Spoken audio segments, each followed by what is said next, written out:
Welcome everyone to Interpreting the Nazirite, Mishnah, Tractate, Nazir. This is the fourth of 6 classes with Rabbi David Silber in this ongoing series of Mishnah Nazir. And this class, like several of our other Mishnah classes, is offered in the memory of Rifka Rosenwein. Just one note, if you are joining us on Facebook Live, welcome. Please do feel free to ask questions in chat. I will relay them to Rabbi Silber. If you are following along with your own set of mishnaic, please keep your copy of Mishnah Nazir open to chapter 6, which is the focus of today's class. Otherwise, I will be sharing the mishnaic from Sparia on screen. With that, I'd like to hand things over to Rabbi Silber. Okay, thank you. All right, so we're going to begin this morning or whatever, afternoon, whatever you may be, with the Mishnah in the 6th chapter of Tractate Nazir. In general, this is a general question about Mishnah in general, and that is the order of the Mishnah. By that I mean within a particular tractate, how the Mishnah is arranged. And there are, when one studies Mishnah, one sees many, many very peculiar presentations of the Mishnah. It's not the order one would expect. In fact, the Rambam's Mishnah Torah takes typically the same material and orders it in a logical way. But in the Mishnayot in general, they give a student a lot of pause to try to figure out what the Mishnah had in mind. In any event, when it comes to the Tractate Nazir, what starts off in a completely reasonable way, namely, how does one become a Nazir? Nazirut is, of course, a vow, it's a neder. So the early chapters begin by talking about what kind of language is appropriate, functional, in terms of creating the status of a Nazir. That's the way the tractate begins. Now, what I had wanted to look at this morning, and we hope we get to it, is a Mishnah in this very strange Mishnah in the 3rd chapter of Nazir, which sort of presupposes, without ever saying anything, it presupposes knowledge of the Mishnah that appears later in the tractate. In the 6th chapter, there are 9 chapters in Masechet Nazir. In the 6th chapter, we are subtly told about what a Nazir may not do. Chapter 6, first Mishnah, Shlosha Minim Asurim B'Nazir. There are 3 types, little medium types, but here are these types of prohibitions. There are 3 categories of prohibitions, 3 things a Nazir is not permitted to do. That is to say that the Torah says you can't do it. And the Mishnah lists them. The Mishnah says they are Hatuma, V'atiglachat, V'yotzei min hagefen. 3 things the Nazir is forbidden to do. The Nazir is forbidden to come in contact, literally to become tamei, but we'll see, become tamei means to become tamei by coming in contact with a corpse. It's called tumat meit.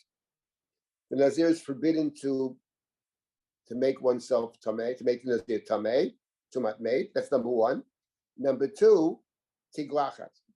The Nazir is prohibited from cutting one's hair. So that's explicit in the Torah. This is all in the 6th chapter of Bamidbar. And the 3rd prohibition is hayotzei min hagefen. The Nazir is prohibited to eat any kind of grape products, including wine, but not only wine. And the Torah actually lists different things the Nazir can eat grapes, can eat the pits of the grapes, can eat the skin of the grapes. Of course, not allowed to drink wine. And that's all forbidden from the Torah. So those are the 3 main prohibitions of the Nazir. Okay. And the Mishnah then goes on, and we're not going to get into this. It starts strangely with the 3rd one that's listed. The Nazir is forbidden to eat any kind of grape product. And the Mishnah goes on in this Mishnah, the next Mishnah, etc., in the discussion of exactly which pieces of the grape, what parts of the grape are actually prohibited, and how much one must partake of the grape in order to be a full violator of the Torah prohibition. That's not our topic for this morning. But then, as one continues to read the Mishnah in the 6th chapter, lo and behold, we come to Mishnah number 5. This is chapter 6, Mishnah number 5. So I wanted to start with this morning, because this is actually a very interesting Mishnah. It gets to some of the core ideas of the Nazir as the Mishnah presents it. So chapter 6, Mishnah 5, strangely enough, begins exactly the way Mishnah 1 began.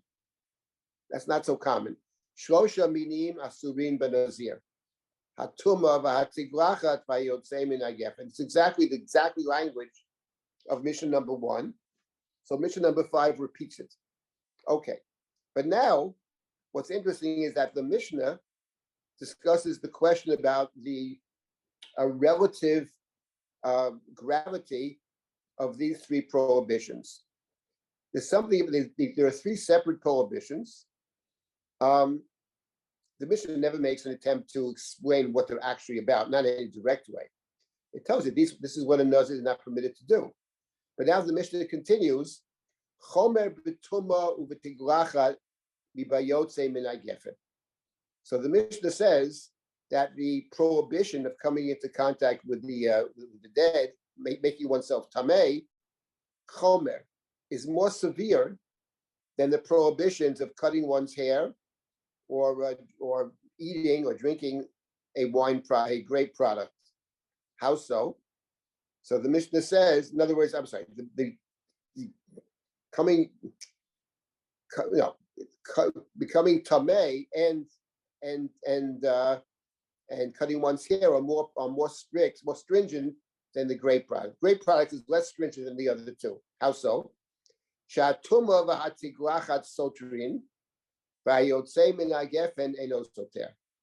the first thing that the Mishnah points out is that if a Nazir comes in contact, let's say with a corpse, then that Nazirut ends. Let's say someone took a vow to be a Nazir for 30 days. Stam Nazirut is 30 days, okay. And now on the 15th day, walking along the street, comes into contact with a dead body. So in that case, the Nazir has to start all over again. That is actually explicit in the Chumash. The Torah says that. The first days fall off, and then the Torah prescribes a ritual through which the Nazir will be allowed to start over again. The ritual involves bringing sacrifices, 3 different sacrifices, cutting one's hair, and then you start all over again. That's explicit in the Torah. We'll get back to that later. But the Mishnah added that also if one cut one's hair, soter means it contradicts, or it actually breaks up the Nazirut. So you can break up the Nazirut in 2 different ways. In the Chumash, it only mentions coming into contact with the corpse. But the Mishnah added that if you also cut your hair, you also are soter. Somehow it contradicts the vow that you took, and you have to start over. Now we'll see later the Mishnah will actually qualify that. But the Mishnah added this idea of it's very strange, soterim for cutting your hair. However, hayotzei min hagefen eino soter. If one drank wine during one's Nazirut vow, so that's prohibited. That's a prohibition from the Torah, but you're still a Nazir. It doesn't affect the vow.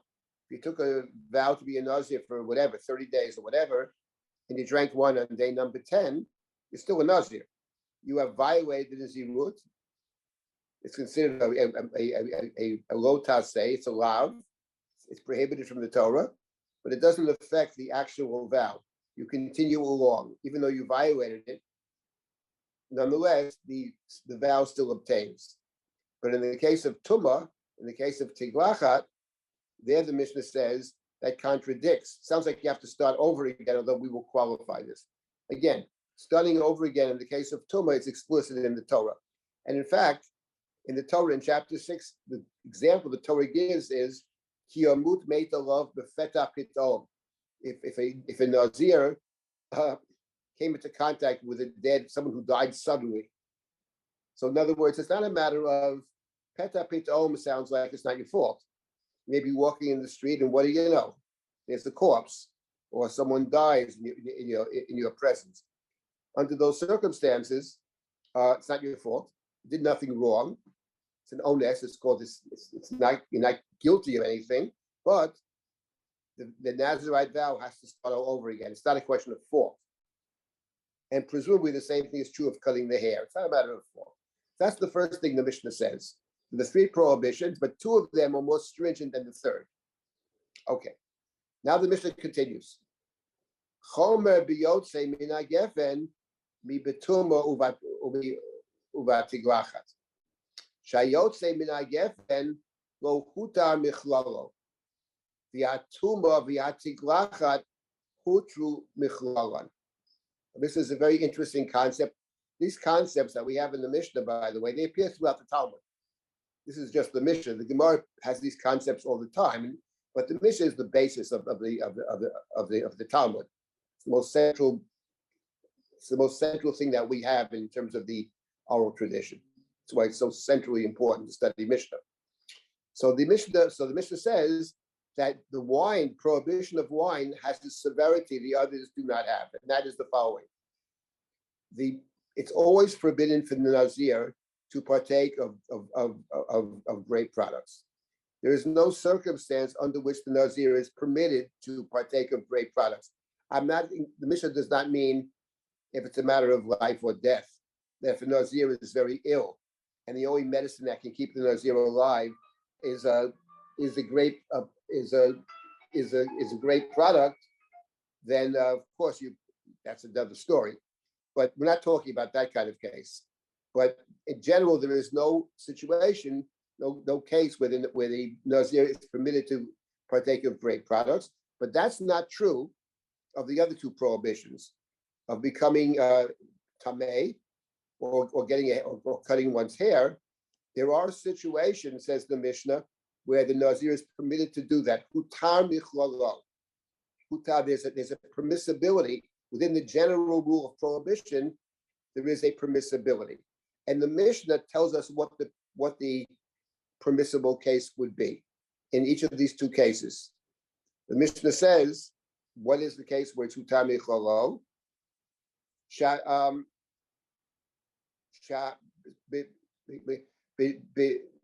B'tiglachat mitzvah uv'meit mitzvah. The two cases where it's permissible to get a haircut or to become tamei, the first the Mishnah says is tiglachat mitzvah, where the cutting of the hair is a mitzvah. Now, what case would that be where the cutting of the hair is a mitzvah? And this is a case that the Gemara and the Mishnah spend a lot of time on, actually. That's very interesting. The Mishnah and the Gemara has a particular case. It goes on and on with this, where it's permissible for the Nazir to cut one's hair. And the case is the following. What about if the Nazir is also a Metzora? Sounds like a crazy case. The Nazir, unlikely case. The Nazir has Sarat. So the Torah spent a lot of time in the book of Vayikra talking about what they called Sarat, often translated as leprosy, probably not exactly leprosy. But if one is a Tsarua, and the Kohen determines that the person is Tsarua, person is sent outside the camp. But before the person is sent outside, the Kohen checks the person to see if, in fact, the person is a Tsarua. So the Kohen determines that the person is, let's call it a leper for our purposes. And the Kohen also determines if the leprosy has actually gone away. So that's the role of the Kohen. Let's say the Kohen determines that the person has to be put in quarantine. So the person is put in quarantine, and then the point is that when the person is put in quarantine, and then afterwards it's determined that the person is not a leper. So the person who's determined not to be a leper actually cuts his hair, actually shaves the hair off his entire body, and this takes place also at the count out 7 days. At the end of the 7 days, in the ritual of re-entering the camp, the Torah speaks about that the leper is cutting the leper's hair off the body, including the hair on the head. So there, in order for the Metzora to become a non-Metzora, part of the ritual is to shave. And But what about if the leper is also a Nazir? So the Nazir is not allowed to shave, generally speaking. But if the Nazir is a B'tzora, is the Nazir allowed to shave or not? So the Mishnah says, Mishnah doesn't spell the case out exactly, but it says Tiglach ad mitzvah. And in the case of Tiglach ad mitzvah, the other case we have in the Torah where one actually has to shave is the leper. So there's a circumstance under which the Nazir, who's normally speaking not permitted to shave, is allowed to shave. That's called Tiglach ad mitzvah. The second example the Mishnah gives, where the Nazir is permitted to come in contact with the dead, is mate mitzvah. Now, mate mitzvah means you're walking along the street and you come across a corpse which is not buried. So a mate mitzvah, you find something. So the halacha is, if you find a mate mitzvah, you're obligated to bury the mate mitzvah. It's not a case where we know the relatives are coming to bury in 2 hours. We don't know if there are any our relatives. There's no one to bury the person. Then the one that comes across, meets this corpse, engages the corpse first, has the obligation to bury this corpse, to bury the person, even though in doing so, the person will become tamei. And that's true if the person who finds the corpse is a Kohen, and also true if the person who finds the corpse is a Nazir. There's a whole chapter later on, we'll hope to get there next week. If you have a person, two people walking down the street, a Nazir and a Kohen, which one of them actually would be obligated to bury the mate mitzvah? That's a whole other discussion. We'll talk about that. But these are two examples. Tiglach ad mitzvah and mate mitzvah are two examples of where the mitzvah overrides the prohibition of the Nazir. In terms of the first case, Tiglach ad mitzvah, because the Mitzorah, the Mishnah and the Gemara are very interested in this case of the Mitzorah, because it's the only example we have, apart from when the Levium are dedicated to do their service, they also shave the hair off their body. But outside of that, it's the Mitzorah. So the fact that the Nazir shaves at the end of the Nazirut and is prohibited to shave during the Nazirut, and the fact that the Nazir has to shave. So the Mishnah, the Gemara is very interested in that. Gemara seems somehow to want to discuss the shaving of the Nazir and the Mitzorah, and especially when they come into contradiction. Fine. So here, actually, it's very interesting. Let me just mention something, and I'll stop and take some questions about this. What would you say? You have a Nazir who's prohibited to shave, and you have a Mitzorah who is obligated to shave. So what do you do in that case when there's a contradiction between what you're obligated to do on one hand and what you are prohibited to do on the other hand? So the Gemara, actually, the Talmud deals with this in many places. There's a long sugya in the Talmud about this. And the general principle, with exceptions, is the following. If there's a positive commandment and there's a negative commandment which contradict, then we have the principle that the Talmud says is asay docher lo taseh. The positive commandment pushes aside the negative commandment.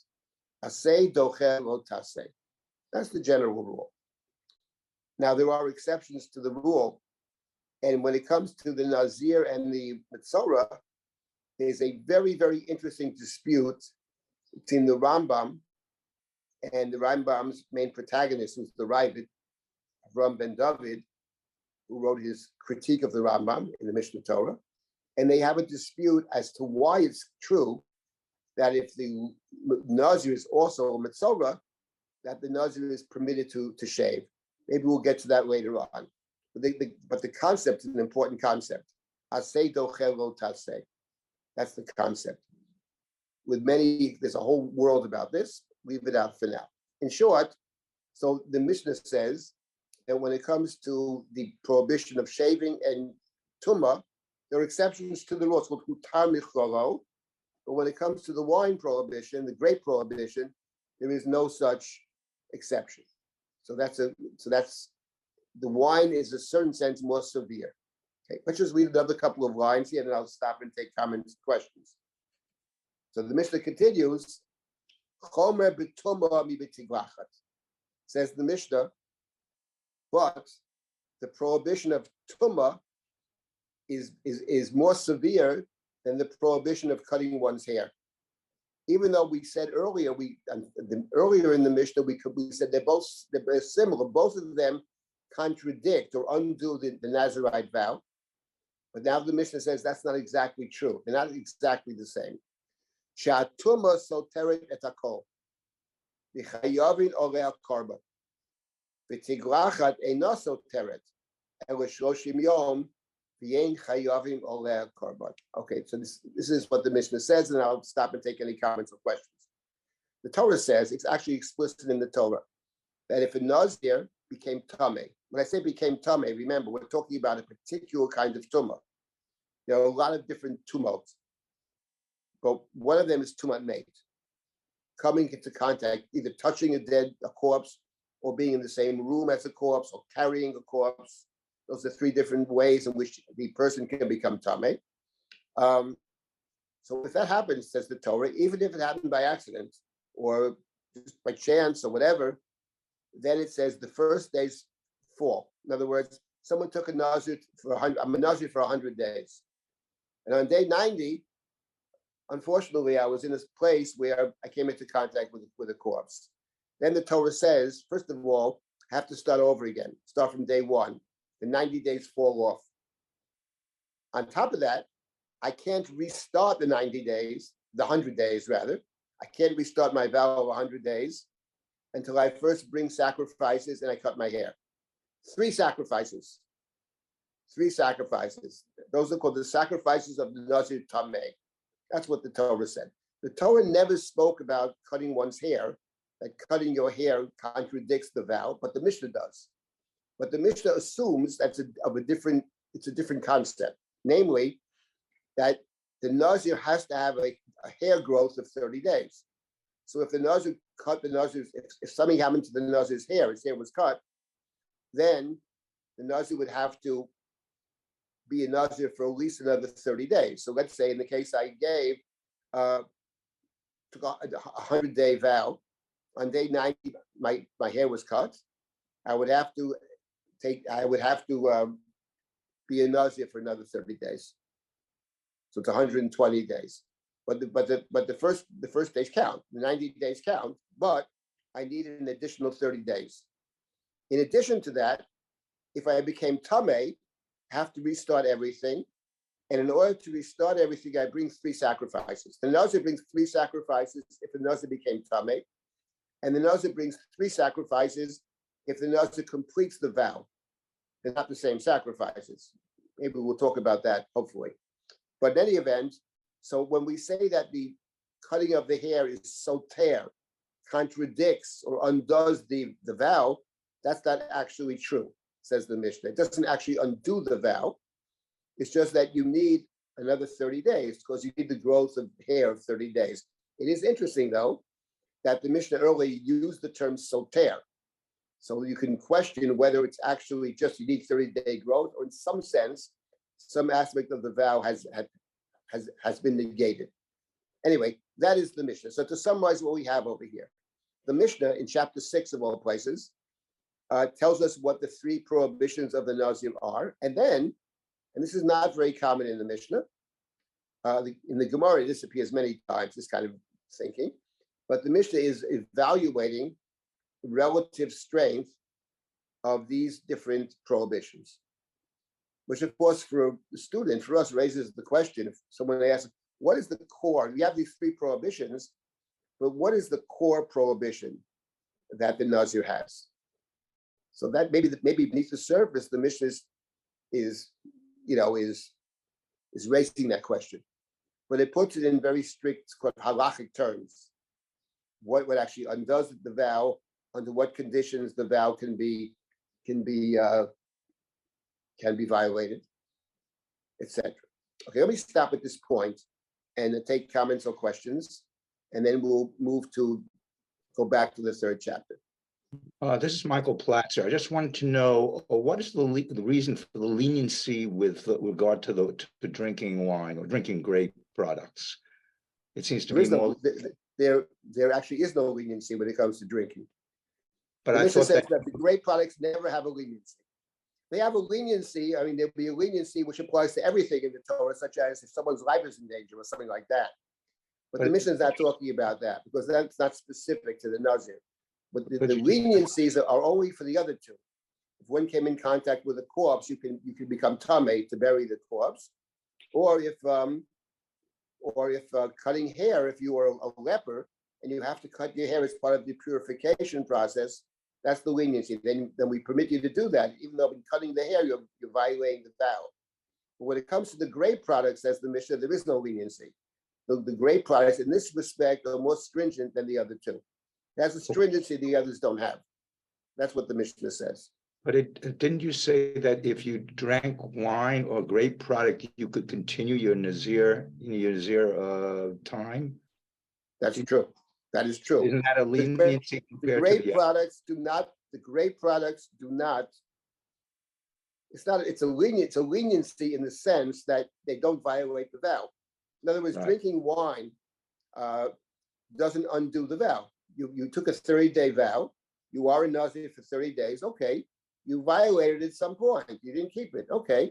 It's a demerit, but it doesn't undo the vow. You're still a Nazir. You don't have to start over again. You want to call that a leniency? Call it a leniency, but that's what the Mishnah means. You don't start over. So it's a leniency. It doesn't sound as serious. It sounds like somehow tumma and Nazirut are actually mutually contradictory. Or cutting hair and being a Nazir are contradictory. But the drinking of the wine doesn't contradict the Nazirut. You're still a Nazir. You're a Nazir who didn't keep the vow perfectly, but you're still a Nazir, and you don't have to. It doesn't undo it. That's what the Mishnah says. Thank you. Okay. Is there anybody else for clarification or question? Faye? Yeah. So what you're saying is if I'm a Nazir and I intentionally cut my hair, drink, whatever, I don't add anything to the carbonos that I bring. This purposeful violation doesn't, I would think that I took a vow and then I purposely violate it, let's say like the drinking of the wine. I don't have an added consequence. It's like, do you know what I'm saying? Well, you would get malchus, and that's in the Gemara.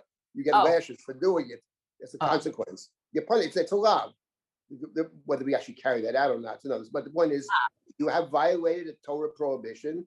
There's a punishment for it, but you're still a Nazir. It doesn't affect your status as a Nazir. That would hold true for cutting hair, which is you would all of them. If you purposely do it, there is a consequence. Yes, of course, there's a consequence for all of them. Yeah, for sure, there's a consequence for all of them. It's prohibited. The Rambam added, by the way, just to point this out, that the Rambam said if you purposely violate if you purposely drank wine or came in contact with the dead or cut your hair, the Rambam says in addition to being culpable for violating the vow of the Nazirite, you're culpable for something else, which is you're culpable for not keeping your vow, which is a separate problem. Any vow, you can take any vow you want. I'm not going to eat popcorn today, and if I ate popcorn today, the Rambam says I violated my vow, and you would be held accountable for that. So on top of everything else, the Rambam says lo yachel dvaro. You have to keep your word, and if you violate a vow, you violate a vow. That's a separate business.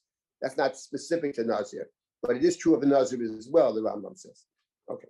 Now let me just get back to I need clarification on that earlier question. I'm also confused.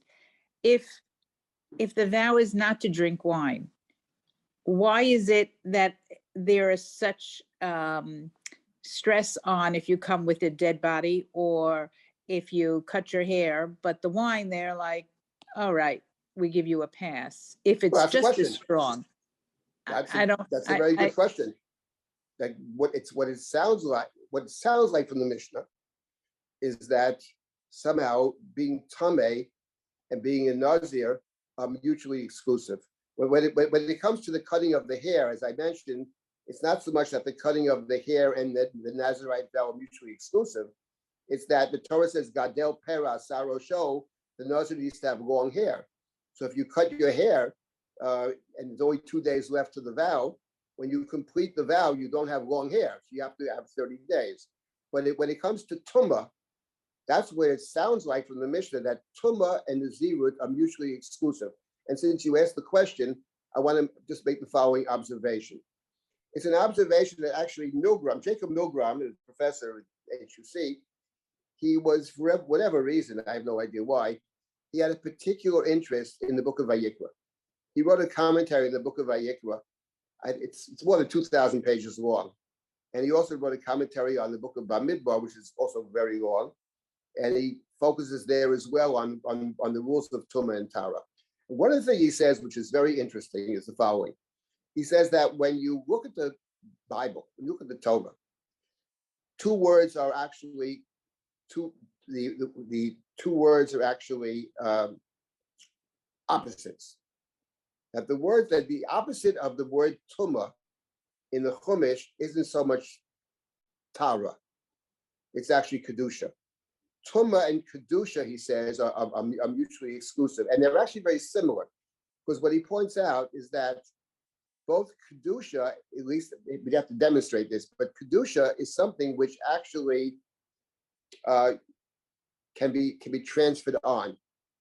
Same as Tumah. Tumah, if someone touches something that's Tameh, somebody becomes Tameh. Tumah is something that can be passed on. And Kedusha, he argues also, he makes a very good case for this, that Kedusha, it's not just, it's holy, if you touch it, something happens to you. It has a positive effect on you or some other kind of effect on you. The Nazir is called Kadosh. Kadoshi, yeah. So Tumah and Kedusha, those two terms, Milgram argued in the book of Vayikra, are actually opposites.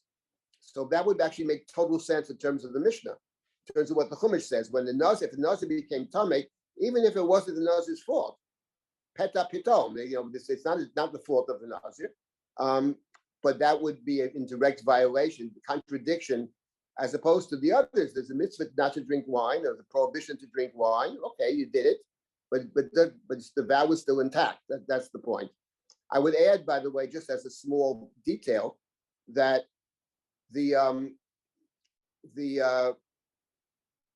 mentioned this before, that in the Chumash, when the Chumash speaks about the Nazir becoming Tameh, it says, if the Nazir, if someone suddenly died. So it sounds like it's not the Nazir's fault. The Nazir's someplace or other. Unfortunately, someone dies on the spot, and the Nazir was in the same room or whatever, then the Nazirut starts over again. It's not a question of fault. It's a question of you didn't do anything wrong, but it's simply a matter of you can't be a Nazir if you're Kadosh if you're also Tameh. That's what it sounds like from the Mishnah.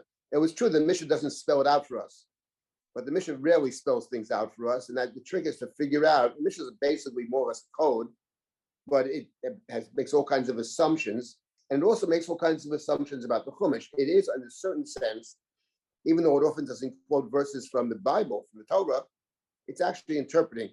It's also interpreting the Chumash, which is very interesting. So this is what the Mishnah says in chapter 6. And now, let me make one other comment before we jump to chapter 3, which is this. When you read the Chumash, chapter 6 of Bamidbar, it says, if someone died, then the Nazir becomes Tameh, has to bring sacrifices, cuts the hair, starts all over again. That's what the Torah says. The Mishnah, though, later, it's a whole chapter later on, the 9 chapters. In the late chapters of Nazir, there is a major qualification. This is a very important qualification, not in the Chumash, but it's the Mishnah's understanding of the law. The Mishnah talks about there are different kinds of tumult. Let me just a brief. May talk very briefly about this. It's very important. We have this idea of being tameh, ritually impure, tumah and tara. Okay, but there are different ways one can become ritually impure. Okay, you can become ritually impure by certain personal status. We call it zava, a nida, zava, yoledet, a zav, man, a woman, whatever. That's one kind of tumah. A mitzora, Torah is one of the most severe kinds of tumah. Man or woman becomes a mitzvah. Fine. The Gemara calls those four, Zav, Zava, Yoledet, and Mitzora. Those four are called Tumah Hayotze Megufo. That means the Tumah comes from the person. It's not something external that made you tummy. So something happened to you, and you have a status of Tumah, and then you get rid of it. It's a temporary status. You count out the days or whatever, and there's a process of becoming Tahar. That's one kind of Tumah. Then there's also touching dead animals. That was a few weeks ago we read in the book of Vayikra, touching dead animals, certain kind of rodents, etc. Those also make one tamei. Okay. Now, then there's another tumah, which is the most severe, presumably. That's called tamei meit. That's coming into contact with the dead. And there it's not just touching, it's even being in the same room. It's called tumat oel. There's a whole tractate called Oholot that deals with exactly this principle of being in the same space as one who has died. So that is the most severe. And among other things, one who is tamei meit has to count out 7 days. That we have in other examples as well. But the tamei meit has an additional stringency of the para aduma.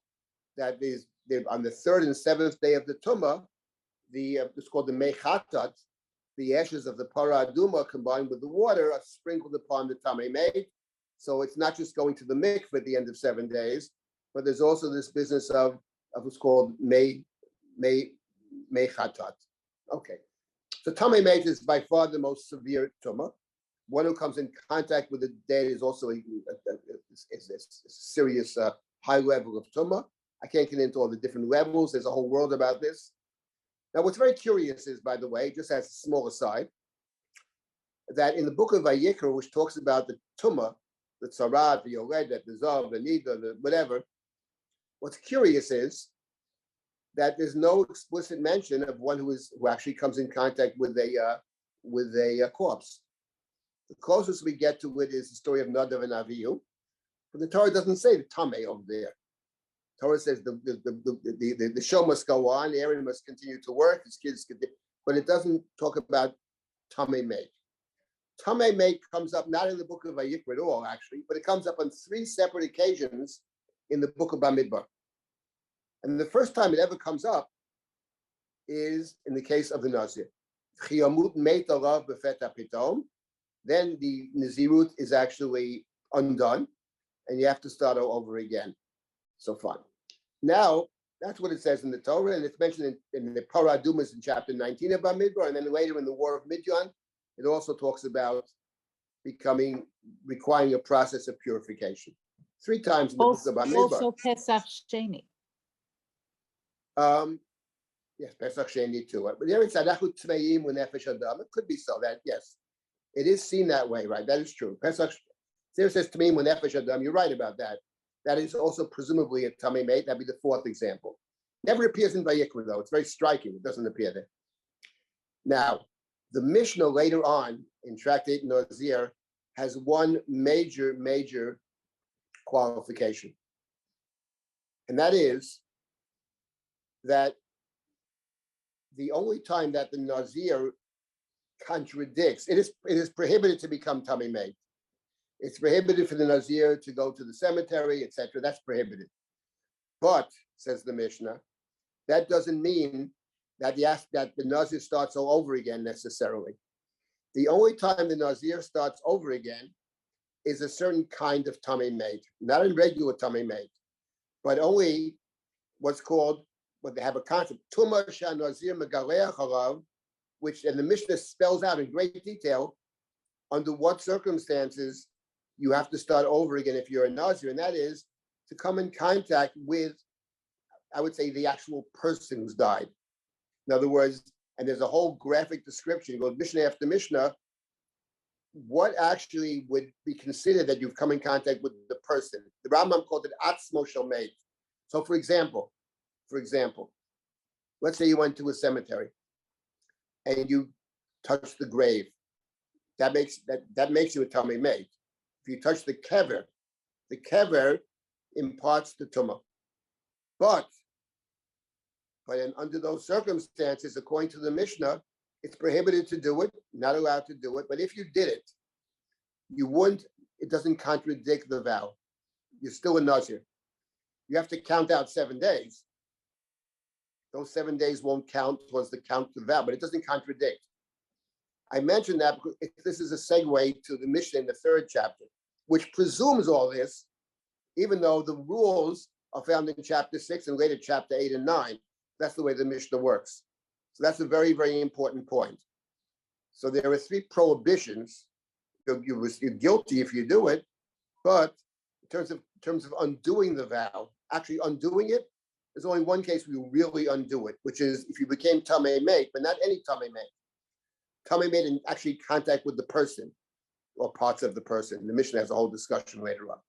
Okay, I wanted to clarify. It's a very important point when we get to the next Mishnah. Is there anybody want to say anything else?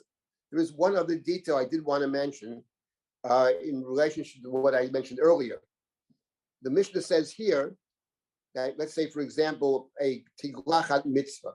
Someone's a Nazir, not allowed to cut the hair, but there's a circumstance under which the person has to cut hair. Namely, the person was a mitzvah. The purification of the leper involves cutting the hair. You have to cut before you can re-enter the camp. You bring sacrifices, cut your hair, then you can re-enter the camp. The Mishnah calls that tiglachat mitzvah. And this, of course, raises the question, okay, it's a mitzvah, but there's also a prohibition not to cut your hair if you're a Nazir. So which takes precedence? So the halacha is in general the following. If there's a mitzvah and it's contradicted by let's called the mitzvah aseh. Generally, we divide the mitzvot, 613 commandments, into mitzvot aseh and mitzvot lo taseh. So if the mitzvah aseh contradicts the lo taseh, under those circumstances, we say you should do the aseh, even though you're violating the lo taseh. That's okay. That's permissible because aseh docher lo taseh. That's the rule. Now there is an exception to that rule. Actually, there are many exceptions, but I'll mention one. That's only true. It's only true if it's an aseh versus a lo taseh. However, if there's a mitzvah aseh on one hand of the ledger, and on the other side of the ledger, there's some kind of behavior that's both an aseh and a lo taseh, then it doesn't push it aside. And for example, let's think of a mitzvah that's a mitzvah aseh and also a mitzvah lo taseh. So the best example is actually Shabbos, because the Torah says lo taseh kol melacha. You're not allowed to do melacha on Shabbat, but the Torah also says the Shabbat Shabbaton. The Torah speaks of the Shabbat as Zachar Zacharet Yom HaShabbat L'Kadsho, Zachar v'Shamar. Zachar is a positive commandment and Shamar is a negative commandment. Zachar v'Shamar b'dibur echad, saying l'chadodi. So therefore, if you have an aseh, but it would violate the Shabbat, then we don't say aseh docher lo taseh, because Shabbat is both an aseh and a lo taseh. The question that the Rambam actually raises, I'll just mention it here, about our Mishnah is the following. How come, asked the Rambam, how come if a Nazir is also a mitzvah? Now, the fact that that's unlikely to happen very often is actually irrelevant. The Talmud in general has all kinds of odd cases because they're testing the boundaries, the liminal cases. So in that case, we say that the Nazir, who's not allowed to cut hair, is permitted to cut hair because that's tiglachat mitzvah. That's what the Mishnah said. So the Rambam asked the question, one second. But when we talk about the Nazir, the Torah says that tar lo yavor al rosho, he's not permitted, he or she is not permitted to cut their hair. But the Torah also said, kadosh yiyeh gadel peras arosho. The Nazir is holy. The long hair must be maintained. So the Rambam asked the question, one second, but the Nazir is not just a lo taseh. The cutting of the hair is both a lo taseh, but it's also a mitzvah aseh. So how come the mitzvah aseh of the mitzvah overrides the status of the Nazir? Shouldn't we apply the principle that yes, aseh is docher lo taseh, but aseh is not docher a lo taseh, which is also an aseh. That question, the Rambam in the Mishnah Torah actually asked that question. It's unusual they ask questions in the Mishnah Torah. It says, how come that's true? And he has a very interesting answer. And his protagonist, the Rabbi, gives a different answer. You get two different answers to this question. Maybe we'll actually revisit their answers, which are very interesting. But that is the principle that, again, when you're studying Mishnah, Mishnah has, in few words, presumes many, many things. And this is the principle. It's very important for everybody to know the principle. Aseh dochel lo taseh. The reason, by the way, just as an aside, before we get to the earlier Mishnah, it's interesting that the Ramban al Torah actually gives a rationale. Anybody happen to know what the Ramban says and where he says it? The Ramban al Torah, the great one of the great works of our tradition, he says it when he's discussing the Ten Commandments. So he discusses this business of Zachar v'Shamar. Zachar v'Shamar. Shabbat is Zachar, is a positive. Remember the Sabbath. That's a positive thing. Shamar typically in Talmudic thinking means be careful, don't do something wrong. So Shabbat is the mitzvah aseh and the mitzvah lo taseh. In discussing that, the Ramban, as an aside, has the following observation: that Zachar, to remember the Shabbat, that's a mitzvah aseh. Shamar is be careful not to violate it. So the Ramban says in passing, the idea of a mitzvah aseh, says the Ramban, is to demonstrate one's love of God, to act in a positive way, not just to not violate something, but to actually to go out and to do something in a positive sense as an expression of one's love of God. The negative commandments, not to do something, that's an expression of fear of God, or fear of God. And the Ramban makes a comment, love of God is greater than fear of God. And the Ramban says that's why the aseh is dochel lo taseh. Typical Ramban in 5 words. He says something very interesting, actually. But he gives a rationale for it. Aseh dochel lo taseh, because the mitzvah of avat Hashem is deeper or more significant than the mitzvah to fear God. That's the Ramban. But anyway, this is the principle of aseh dochel lo taseh. Right. So all of this is chapter 6, the Mishnah in chapter 6.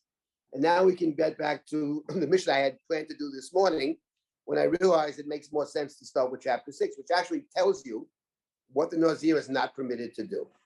And now, let's begin anyway with the Mishnah in chapter 3. The Mishnah in chapter 3, let's find this Mishnah, 1 second. So chapter 3, well, that'll be fine. Yep, it's also on screen if you're following along on Zoom. That's the one, that's correct. Chapter 3, which Mishnah is this? Chapter 3, Mishnah 5. Mishnah 5, that's correct, thank you. Chapter 3, Mishnah 5, we'll start with this case. It's a very interesting case. And it's not obvious at all what it means. The Mishnah has the following case. Generally speaking, the Mishnah gives cases. Mishnah gives a lot of cases, and you figure out the law from the case. So often does the Torah give cases. So now we have the following case in the Mishnah. Misha Nazar, v'hu b'veit hakfarot. Afilu hayasham shloshim yom, ein olin lo min haminyan, v'yenu mevi korban tumah. These are the 3 lines. Let's read these lines. You have the following case. Somebody took a vow of to be a Nazir. Nazar took the vow of the Nazirite vow, but took the Nazirite vow when this person was standing inside the cemetery. So in the cemetery, we're presuming in the cemetery you become tamei mate, because you might be standing over a dead body, because the grave itself can make you tamei mate, etc.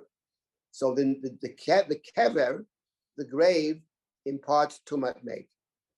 So I took a vow to be a Nazir, and we saw in the 6th chapter, I can't drink wine, I can't come in, I can't cut my hair, come in contact with the dead. But at the moment I took the vow, I am tamei. So what is the status of a person who took a vow, but at the moment of the vow is actually tamei? So the Mishnah says, and I stay in, for whatever reason, I camped out in the cemetery. I'm there for 30 days. We're assuming that the Stam Nazirut is 30 days, right? So the Mishnah says, those 30 days in Olin Lo Minaminion, those days don't count towards the vow. In other words, I still have to fulfill my vow, my 30-day vow, but but I don't have to bring the sacrifice or set of sacrifices that one brings after one becomes tummy mate. Now, why not? Why don't I do it? So the Mishnah doesn't spell it out why, and it lends itself to more than one rationale as to why one does not bring the carbon tumah. Fine. Let me just read the next line. Yatsav nichnas. But if the person left the cemetery and came back into the cemetery, Olin Lo Minaminion, then that person, those days that you were outside the cemetery, they do count. Umevi korban tuma. And if the person came in contact with the dead, went back into the cemetery and came in contact with the dead, then you start all over again. So let's begin with the following observation about this very strange case. What the Mishnah assumes, without stating it actually, but what it seems to assume is the following. That I mentioned this earlier. It appears in the last chapters of the Tractate, but this is chapter 3, and the Mishnah assumes that one knows this. Namely, if you're in a cemetery, you're tummy. And if you're tummy made, those days don't count towards the vow. So I took a 30-day vow, let's say, and I'm in the cemetery. Those days that I'm in the cemetery don't count. I'm tummy. But the Mishnah also assumes they don't undo the vow. Why don't they undo the vow? I'm in the cemetery. They don't undo the vow because tummy mate does not necessarily undo the vow. It only undoes the vow if I'm actually in contact with the body itself. But otherwise, yes, I'm tummy. Yes, I violated the vow. Yes, those days that I'm tummy don't count towards the vow, but they don't contradict it either. So therefore, let's say I left. I took a vow in the cemetery. I walked outside for 20 days. Then I walked back inside, and I came in contact with the body, not with the cemetery, but I came in contact with an actual body. Then in that case, the 20 days disappears. I have to go through the ritual called carbon tumah. I have to bring the sacrifices of tumah, and then I start all over again. But short of that, if I never left, okay. So it sounds like those days don't count, but I also don't bring a carbon tumah. Now the question is, when I'm in that cemetery, Mishnah doesn't say one way or the other. So let's say, am I allowed to drink wine when I'm in the cemetery? I took a Nazirite vow in the cemetery. Am I permitted to? Am I a Nazir? Do you say no? Since I'm in contact, since I'm Tameh from the very inception of the vow, I'm not a Nazirite at all. Or do you say no? I am a Nazirite. Yes, it's true that those days can't count for me, but the prohibitions would apply. That's the halachic decision that's reached by the Rambam, for example, and that's I am a Nazirite, but the days can't count because I'm tummy. So here you have straight up this implied over here is the rule that I mentioned before, that there's a difference between becoming tummy mate, those days can't count, but it doesn't undo it. Only coming in contact with an actual dead person or parts of a dead person, that's a whole discussion later, would actually undo the vow. Now the question would be, I wanted just to conclude with the following question, to think about this. What is that about actually?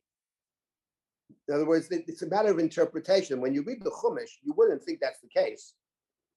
You would not necessarily think that at all. You would say that if you became Tameh, you're not a Nazir. As I mentioned before, the two things are mutually exclusive.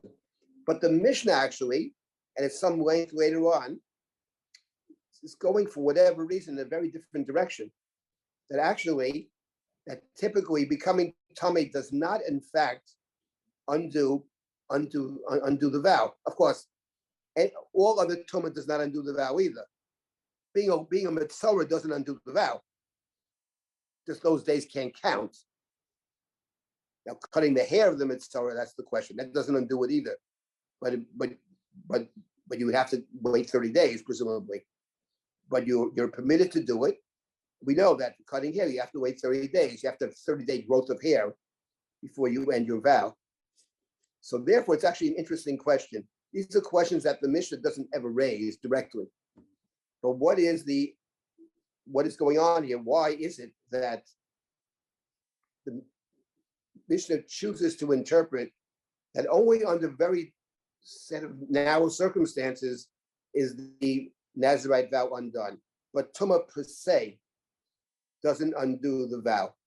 That is the term that's used in the Tractate Nazir, in the Talmud, tumah she'ein ha-nazir megaleach alav. Tumah that a Nazir would not have to cut his hair. So that's not any tamei meik. It's only a very specific kind of tamei meik. That's the assumption that the Mishnah is making. And the question we can ask ourselves is, as part of the broader question, which is what interests me, which is, what is the Mishnah is interpreting the Torah. And the Mishnah is making all kinds of assumptions about the Nazir. And those who were in the classes sessions we had about the biblical Nazir, it was a very different question. We asked ourselves the question, basically, what is the Nazir? Forget about the specific prohibitions. What is it actually about? Now, the Mishnah never asked that question. What is it actually about? The Talmud does raise it implicitly, such a question. But the Mishnah gives all kinds of rules. But the rules are interesting because they're not necessarily what one would presume in reading the Chumash. So this is actually very interesting, that only under very narrow circumstances is the Nazirite vow terminated. Otherwise, you continue. And what is that actually about? I mean, if someone wants to suggest, I'm happy to hear. I don't have an answer myself. I'm going to have some thoughts about it, but I do want to raise this question over here. Just to summarize what we have over here.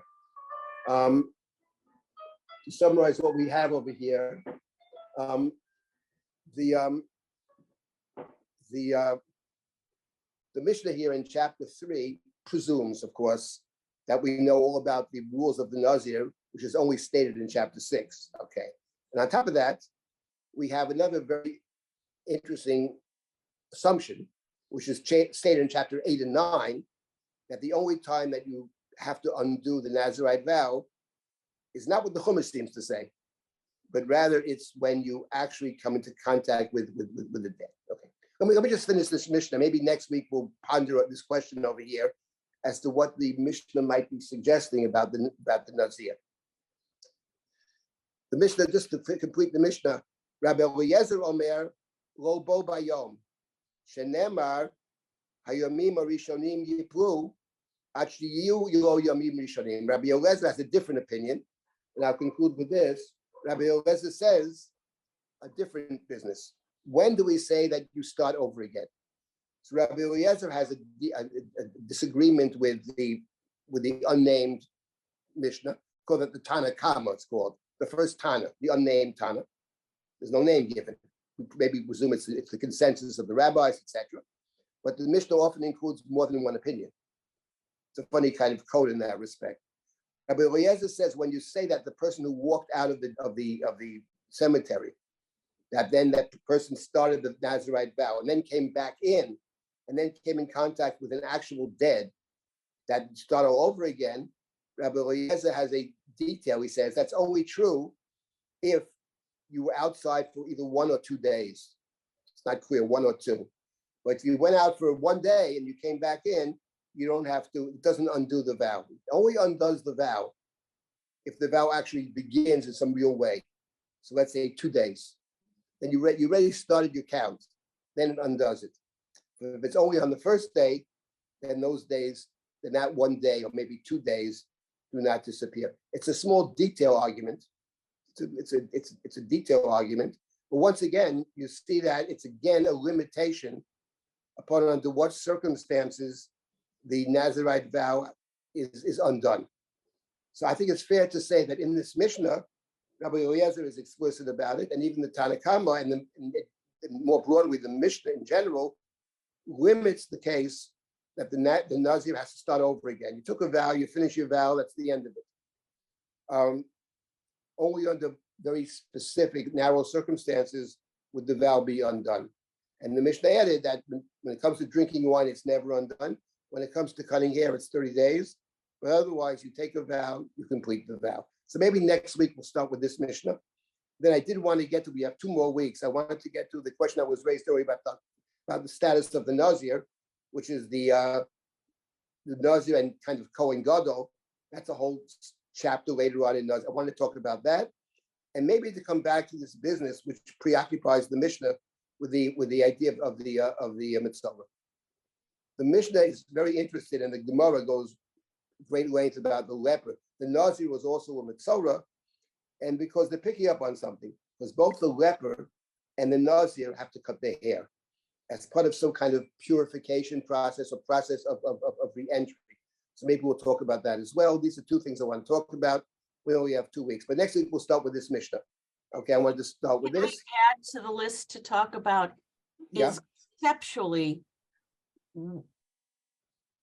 I don't know whether to call it tuma, but mamash tumat mace of the body, what that does conceptually to the individual that disables him or eliminates the vow. There's something about death or tumat mate or this concept that's so powerful and you can't get around it. If I'm a Nazir and someone dies and I catch him or whatever, whatever, somehow that impacts my mentality or my kavana in becoming a Nazir. And I don't understand that.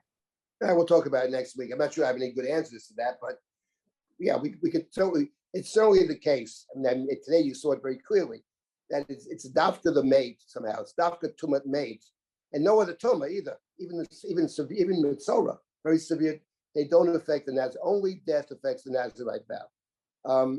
We'll start with that next week, and then we'll move on to the others. Yeah. I was just thinking, Faye, perhaps it's an existential. When you're faced with death, it's the opposite of being, that's why tumat hamet is so powerful. It distances you from God. And if the goal of the Nazir, one of the things we had discussed is you want to become closer, it's like the pseudo Kohen Gadol, then this is the total antithesis of that. And therefore, right. I hear what you said. It's a very good point. They contradict each other. Like you had said, David, about Kedusha and Tuma. They're polar opposites. But the leper is also a tuma, right? And I think that's kind of distancing from God also. It's a certain kind of distancing, because to me, death is more normal than leprosy, for example. Right. No, we will start with this next week. I mean, Rabbi Soloveitchik spoke a lot about this, but we'll not this specific case, but in general, I'll mention this next week about his insight. I will stop at this point then. So next week we'll continue with this Mishnah, and then we'll get to the Kohen Gadol business, which is Perek later on, the 7th Perek, I think. Okay, very good. Thank you all. Thank you. Thank you, everyone. I hope to see you all next week. Thank you. And if you want to learn more with Rabbi Silber, he will be teaching a class later today at 12:30 p.m. Conversations on the Parsha with him and Ms. Noah Bat Miri. To find out more, go to our website, drisha.org/classes. It's not too late to sign up. Thank you. Take care, everyone. Thank you. Thank you.